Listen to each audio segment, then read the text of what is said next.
오늘 말씀은 누가복음 17장 11절에서 19절, 시편 107편 1절입니다. 예수께서 예루살렘으로 가실 때에 사마리아와 갈릴리 사이로 지나가시다가 한 마을에 들어가시니 나병 환자 10명이 예수를 만나 멀리 서서 소리를 높여 이르되 예수 선생님이여 우리를 불쌍히 여기소서 하거늘 보시고 이르시되 가서 제사장들에게 너희 몸을 보이라 하셨더니 그들이 가다가 깨끗함을 받은지라. 그 중에 한 사람이 자기가 나은 것을 보고 큰 소리로 하나님께 영광을 돌리며 돌아와 예수의 발 아래에 엎드려 감사하니 그는 사마리아 사람이라. 예수께서 대답하여 이르시되 10사람이 다 깨끗함을 받지 아니하였느냐? 그 9은 어디 있느냐? 이 이방인 외에는 하나님께 영광을 돌리러 돌아온 자가 없느냐 하시고 그에게 이르시되 일어나 가라 내 믿음이 너를 구원하였느니라 하시더라. 여호와께 감사하라 그는 선하시며 그 인자하심이 영원하미로다. 아멘. 할렐루야. 오늘도 예배의 자리에 나오신 여러분을 진심으로 환영하고 축복합니다. 오늘은 한 해를 되돌아보고 주신 은혜에 감사하는 추수감사 주일로 지킵니다. 속담에 아다르고 어다르다 라는 말이 있습니다. 표현하는 방법에 따라 듣는 사람의 기분이 달라짐을 뜻합니다. 같은 내용을 말하더라도 상대방을 배려하고 기분 좋게 하는 말이 있는가 하면 기분을 나쁘게 하고 불편하고 언짢게 할 수도 있죠. 또 우리는 아다르고 어다른 표현을 통해 그 내용을 말하는 이의, 그 내용을 대하는, 말하는 이의 태도를 알 수도 있습니다. 예를 들면 예배 드리러 간다 하시는 분들이 계시고 예배 보러 간다 하시는 분들도 계시죠. 의식하지 못한 습관일 수도 있지만 표현만으로 보자면 예배를 드리러 가는 것과 보러 가는 것에는 큰 차이가 있습니다. 아다르고 어다른 것을 통해 관점, 가치관을 알 수 있는 한 예시입니다. 오늘은 한 해를 되돌아보고 주신 은혜에 감사하는 추수감사 주일로 지킵니다. 고 말씀드렸습니다. 적어도 제 경험에 제 주위에서 들어왔던 바로는 흔히 받은 은혜라고 말씀들 하십니다. 하나님께서 베푸신 은혜를 내가 받았고 그에 감사드리는 것이니 받은 은혜라는 것은 이상할 게 없고 틀린 말도 아니죠. 말장난 같으시겠지만 그래도 아다르고 어다르니까 저는 이런 생각을 해봅니다. 받은 은혜가 있고 주신 은혜가 있다. 받은 은혜가 있고 주신 은혜가 있다. 받은 은혜에 감사하는 것은 의도치 않더라도 내게 있는 내가 의식하는 것들에 집중하게 됩니다. 건강하게 지내온 것도, 시험에 합격하거나 승진하게 된 것도, 가족, 친구, 연인과 평안하게 지내는 것도 내가 누리게 된 받은 은혜입니다. 하지만 내가 받았다 느끼지 못해도 하나님께서 주신 은혜가 있습니다. 우리는 어린아이 같아서 내 손에 있는 것, 내 손에 쥐어진 만큼의 시선이 가고 그것으로 감사하지만 하나님께서는 내가 이 손에 다 받아내지 못하더라도 넘치도록 주시는 은혜가 있으십니다. 하나님이 우리를 사랑하시는 만큼 정말 넘치도록 부어주시는 그 은혜. 내가 다 알진 못하지만 하나님께서 주신 은혜가 있음을 고백한다면 받은 은혜보다 주신 은혜가 더 크리라 믿습니다. 하나님은 언제나 우리보다 더 크신 분이시기 때문입니다. 그래서 이번 추수감사주일은 주신 은혜에 감사하는 시간 되기를 소망합니다. 올 한 해 받은 은혜에 감사함을 넘어서 미처 다 알지는 못하지만 모든 것을 베풀어 주신 은혜에 감사할 수 있는 우리 소명교회 되기를 축복하겠습니다. 추수감사주일 역시 감사를 주제로 말씀을 전해야겠죠. 오늘 말씀을 준비하면서 다른 목사님들은 어떻게 설교하시는지 조금 찾아봤습니다. 여러 목사님들의 설교를 들으면서 그 중에 한 가지 공통점을 발견할 수 있었는데요. 여러분들은 감사하면 어떤 것이 떠오르십니까? 감사에 관해 자주 반복되고 강조되는 이야기. 그럼에도 불구하고 감사하라. 저는 이 말이 귀에 들렸습니다. 어렸을 적 제 기억을 떠올려 봐도 항상 감사에 관해서는 이 말을 자주 하셨던 것 같습니다. 그런데 뒤이어서 이런 생각도 듭니다. 그럼에도 불구하고 감사하라 하시는데 나는 왜 이렇게 감사하지 못하지? 감사하는 게 왜 그렇게 어려울까? 오늘 본문에 예수님께 치유받은 10명은 문둥병자였습니다. 예로부터 문둥병자는 부정한 사람으로 취급받아서 평범한 삶을 살 수 없었는데요. 특히나 가족과 사회로부터 격리되어야 했습니다. 하지만 하나님의 은혜로 때로는 정말 알 수 없는 치료와 방법으로 몸이 낫기도 했는데, 그래서 레위기 14장에서는 나병 환자가 정결하게 되는 날에 규례를 정해줍니다. 함께 한번 찾아보겠습니다. 레위기 14장입니다. 가볍게 한번 훑어가면서 살펴보겠습니다. 2절에 그 사람을, 나병 환자를 제사장에게로 데려갈 것이요. 3절에 제사장이 진영에서 나아가 진찰할지니, 이 나병 환자는 아직 무리 안으로 들어올 수 없습니다. 제사장이 나가야죠. 확인을 하고 환부가 나았으면 4절 명령하여 정결한 새 2마리와 백향목과 등등을 가져오게 하고, 5절 새를 잡고, 7절 그에게 그 피를 7번 뿌리고, 8절 옷을 빨고 몸에 털을 밀고 물로 씻습니다. 10절 그렇게 8째 날에 어린 순양과 암양, 소재물과 기름을 취하고, 12절 속건제를 드리고, 14절 귓뿌리와 손가락 발가락에 속건제물에 피를 바르고, 17절 제사장이 손에 남은 기름을 다시 그 피 위에 바르고, 드디어 20절 제사장이 그를 위하여 번제와 소제를 드리는 것으로 속죄합니다. 그리하면 그가 정결하리라. 이게 레위기에 기록된 규례입니다. 그러니까 예수님의 말씀을 듣고 제사장에게 나아가는 것은 앞으로 이 레위기의 절차를 따라 인정받아야 했던 것입니다. 앞서 누가복음 5장에 예수님께서 또 다른 나병 환자를 치유하시면서 다 치유해 주신 후에 가서 제사장에게 내 몸을 보이고 또 내가 깨끗하게 됨으로 인하여 모세가 명한 대로 예물을 드려 그들에게 입증하라 말씀하신 것도 레위기의 이 규정을 따른 것입니다. 이 규례를 보면 어떠신가요? 먼저 드는 생각은 많습니다. 해야 할 것이 많아요. 아마 이들도 수백 번 생각했겠죠. 매일같이 몸에 난 그 고름들을 짜내면서 레위기 말씀을 떠올렸을 겁니다. 내가 낫기만 하면 당장 달려가야지. 가장 정결한 새를 잡고 가장 좋은 순양을 바쳐야지. 제사장에게 갈 땐 무슨 옷을 입지?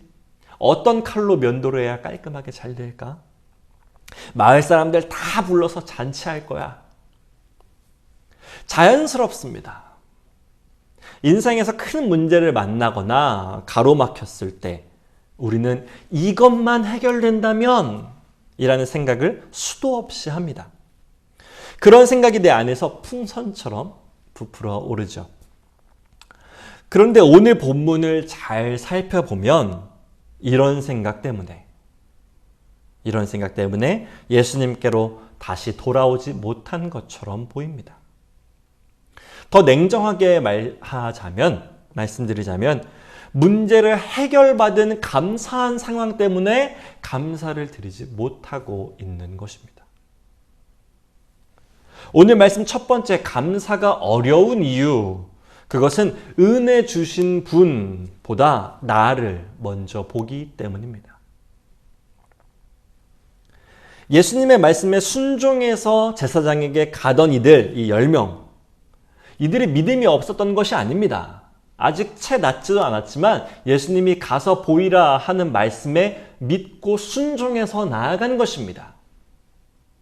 우리가 결코 쉽게 만만하게 보서는 안 될 믿음의 사람들이긴 하죠. 어쨌거나 이들은 가던 길에 자신들이 나았음을 확인합니다. 그런데 이때 9명은 가던 길을 마저 갑니다. 아마 더 신나서 뛰어갔겠죠. 출발할 때는 아무런 변화가 없었으니까 조금은 미심쩍었는데 가던 길에 이상하다 하면서 몸을 보니 깨끗해졌습니다. 그럼 난리가 나서 뛰어갔을 법하죠. 그간 자신들의 꽉 움켜쥐고 있던 문제가 해결되었으니 앞으로 튀어나갈 만합니다. 이것은 마치 제 상상에 레이싱 자동차가 신호를 기다리는 것 같았을 것 같아요. 출발 신호를 기다리면서 붕붕 엔진을 계속 돌리다가 신호와 함께 팍 하고 뛰쳐나가는, 속된 말로 급발진 했을 것 같습니다. 저였어도 그랬을 것 같아요. 앞으로 할 일이 많잖아요. 그런데 아이러니하게도 그토록 바라왔던 그 기적의 순간이 당연한, 평범한 순간으로 바뀌어 버렸습니다. 몸이 나은 것으로 그간의 문제가 해결되었으니 머릿속에는 내가 앞으로 해야 할 일들, 하고 싶은 일들로 가득 차게 된 것입니다. 그들의 모든 문제가 해결되고 평범한, 당연한 일상으로 돌아오게 되었을 때 그것은 이제 더 이상 그들의 기도 제목이 되지 못했습니다. 그런데 여기 그들과 다른 한 사람이 있습니다. 사마리아 사람입니다. 우리 오늘 본문 15절, 16절 다시 한번 함께 보겠습니다. 그 중에 한 사람이 자기가 낳은 것을 보고 큰 소리로 하나님께 영광을 돌리며 돌아와 예수의 발 아래에 엎드려 감사하니 그는 사마리아 사람이라. 아멘. 왜 사마리아 사람일까요? 그는 어떻게 감사할 수 있었을까요?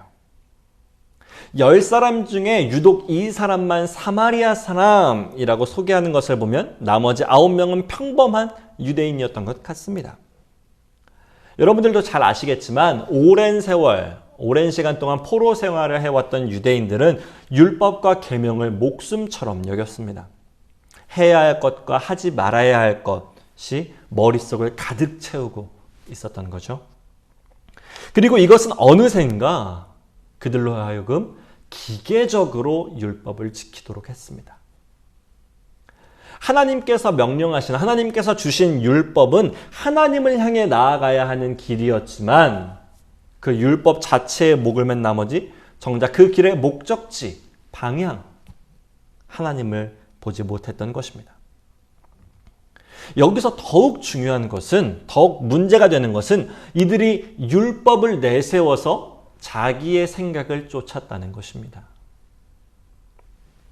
본문에 구체적으로 묘사되어 있지는 않지만 우리는 이들이 어떤 생각을 가지고 마저 자기들이 가던 길을 마저 걸어갔는지 상상해 볼 수 있습니다. 진짜 다 나았네? 어서 가자. 가서 몸을 보이고 의식을 준비하자. 다시 일상으로 돌아가면 해야 할 것들 천지야. 모세가 전해준 이 정결하게 되는 날의 규례, 레위기 14장이 잘못된 것이 아닙니다. 그들은 선택할 수 있었습니다. 예수님께로 돌아가 감사를 드리느냐? 나를 위해 가던 길을 마저 가느냐? 자신의 길을 가기로 결정했을 때 그들은 감사할 수 없게 되었습니다. 당연히 예수님도 다시는 만날 수 없었습니다. 우리는 종종 바라왔던 일이 이루어졌을 때 그것을 이루신 하나님을 생각하기보다는 그것을 내가 얼마나 원해왔는지, 내가 앞으로 무엇을 할 것인지를 먼저 생각합니다. 하지만 하나님께서는 그 일을 행하신 자신을 보길 원하십니다. 그렇게 하나님을 본 사람은 또 감사할 수밖에 없죠. 자신이 한 것은 하나도 없기 때문입니다. 우리는 어떻습니까? 작은 일들을 경험하면서 또는 놀라운 기적을 체험했을 때 그것을 누리게 된 나를 먼저 생각하십니까? 아니면 은혜를 베푸신 하나님을 먼저 바라보며 감사하십니까? 나보다 하나님을 먼저 바라보며 감사와 영광을 돌릴 수 있는 저와 여러분 우리가 되기를 진심으로 축복하겠습니다. 우리 이어서 본문 말씀 19절 다시 한번 함께 보겠습니다. 그에게 이르시되 일어나 가라 내 믿음이 너를 구원하였느니라 하시더라. 아멘. 지난 금요일 기도회에 다녀왔습니다. 부끄럽지만 참 오랜만에 기도회에 다녀왔습니다. 기도는 늘 해야 하는 것이지만 얼마 전부터 계속 제 마음속에 기도하라는 생각을 강하게 주셔서 다녀왔습니다. 여러 가지 기도 제목이 있었습니다. 제 개인적으로는 이제 얼마 안 남은 목사 안수를 앞두고 물론 아직 여러 과정이 많이 남아 있습니다. 그렇지만 어떤 목회자가 돼야 할지 하나님 앞에서 어떻게 살아가야 할지 기도가 절로 나오더라고요. 그래서 그렇게 개인적으로는 기도를 했고 특별히 우리 소명교회를 위해서 기도했습니다. 몇 년째 코로나 상황에서 비전교회로 자리를 지킨다는 것은 결코 쉬운 일이 아니었습니다. 여러 교회와 지방교회 목사님들 또 성도님들의 도움으로 여기까지 올 수 있었지만 당장 제 눈에는 다른 것들만 보였습니다. 이렇게 해서는 내일을, 미래를, 내년을 준비할 수 있을까? 이런 어리석은 생각이 제 머릿속을 가득 채웠던 거죠. 지난해에 이어 올해 우리 교회의 표어는 여러분들 기억하시죠? 하나님이 일으키신 교회를 지켜가며 말씀의 비밀을 따르는 사람들입니다. 하나님께서 일으키시고 맡기신 교회를 지켜가는 것이 우리의 소명이라 생각했고 책임이라 생각했기 때문입니다. 하지만 제 생각만 완고해서였을까요? 정작 저는 하는 것도 없는데 온갖 걱정과 근심만 홀로 짊어지고 있는 것 같았습니다. 마음이 무거웠죠. 하나님이 일으키신 교회 아닙니까? 지켜갈 수 있게 확실하게 좀 영적으로, 물질적으로 또 육적으로 좀 빵빵하게 좀 채워주세요. 걱정하지 않게 확실하게 좀 보여주고 채워주세요. 이렇게 불안하게는 더 이상 못합니다, 하나님. 그때 하나님께서 이런 응답을 주셨습니다. 언제는 내가 안 채워줬니? 언제는 내가 안 지켜줬니? 여태까지 내가 다 해오지 않았니? 저는 아차 싶었고 아하 싶었습니다. 저는 그냥 그간 하나님께서 지키신다는 것을 생각으로만 해왔는데 이제 그것을 몸으로 실질적으로 느끼게 하셨습니다. 그러자 감사 기도가 그렇게 나왔습니다. 모든 것이 감사했고 또 감사했습니다. 이제 다시 일어나 하나님을 향해 걸어갈 힘을 얻었습니다. 일어나 가라.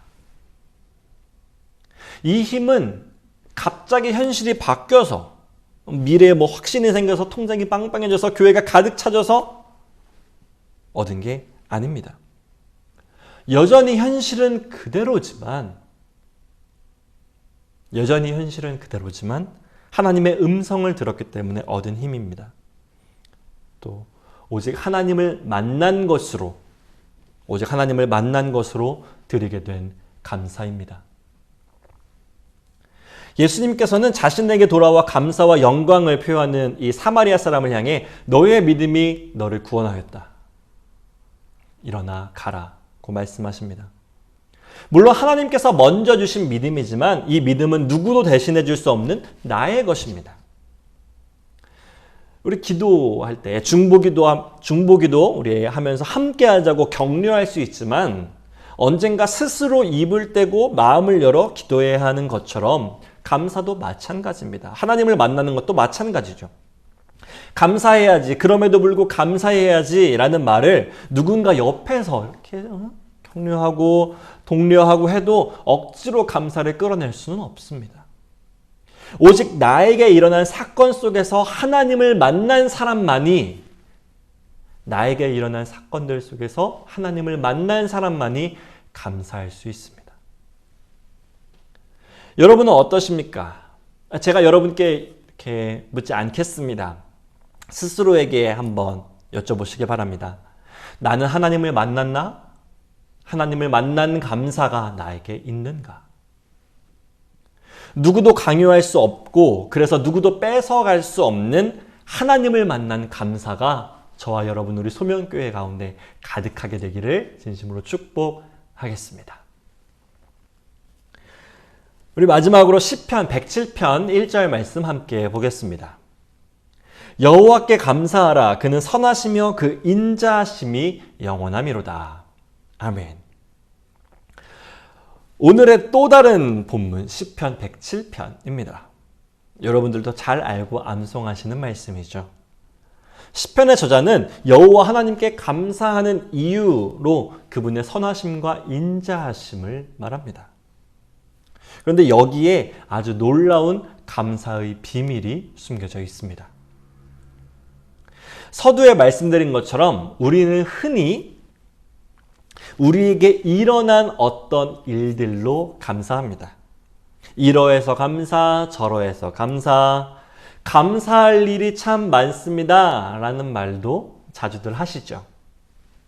하지만 본문 시편은 감사의 이유를 전혀 다르게 바라봅니다. 바로 하나님입니다. 참 신기하죠? 본문은 하나님께서 우리에게 이러하시고 저러하셨으니 감사하라고 먼저 말하지 않습니다. 물론 그렇게 감사해야죠. 우리에게 베푸시는 모든 일들에 감사해야 합니다. 2절부터 뒤로 쭉 길게 나열되어 있기도 하고요. 하지만 성경은 하나님께 먼저 집중할 것을 우리에게 가르쳐주고 있습니다. 인간인 우리는 하나님께서 선하시며 인자하심이 영원하기 때문에 그 하나로 감사해야 합니다. 그것이 바로 하나님의 하나님 되심이기 때문입니다. 나는 알파와 오메가요, 처음과 마지막이요, 시작과 마침이라. 하나님은 모든 것의 시작과 끝이 되십니다. 그것은 믿음에서도 기도에서도 감사에서도 마찬가지입니다. 우리는 수백, 수천 가지 이유 때문에 감사할 수 있습니다. 그런데 감사의 이유가 되는 세상의 모든 것들은 결국 바람과 같고 시드는 꽃과 같습니다. 모든 육체는 풀이요 그의 모든 아름다움은 들의 꽃과 같으니 풀은 마르고 꽃이 시듬은 여호와의 기운이 그 위에 불미라. 이 백성은 실로 풀이로다. 하지만 하나님은 영원하십니다. 그분의 선하심과 인자하심은 영원합니다. 풀은 마르고 꽃은 시드나 우리 하나님의 말씀은 영원히 서리라 하라. 아멘. 사라지는 나를 위한 감사는 언젠가 사라지지만 영원하신 하나님을 향한 감사는 영원합니다. 이렇게 우리가 감사하기 어려운 이유를 알고 하나님을 만나 새롭게 감사하기 시작했다면 이제는 오직 하나님만으로 감사할 수 있는 믿음으로 성장해야 하겠습니다. 그것이 감사를 통해 하나님께 영광 돌린, 그래서 하나님 예수님께 구원받은 사마리아 사람의 믿음일 것입니다. 오직 하나님만으로 감사할 수 있는 그 믿음의 성장 이룰 수 있는 저와 여러분 우리 소명교회 되기를 진심으로 축복하겠습니다. 말씀을 정리합니다. 네, 오늘 설교의 제목을 말씀 안 드렸네요. 하나님을 만나는 감사라는 제목이었습니다. 세 가지 말씀드렸습니다. 첫째, 감사가 어려운 이유는 은혜 주신 분보다 그것을 누리는 나를 먼저 보기 때문입니다. 은혜 누리는 나보다 은혜 주신 하나님을 먼저 보고 감사드리시길 바랍니다. 두 번째, 하나님을 만난 감사.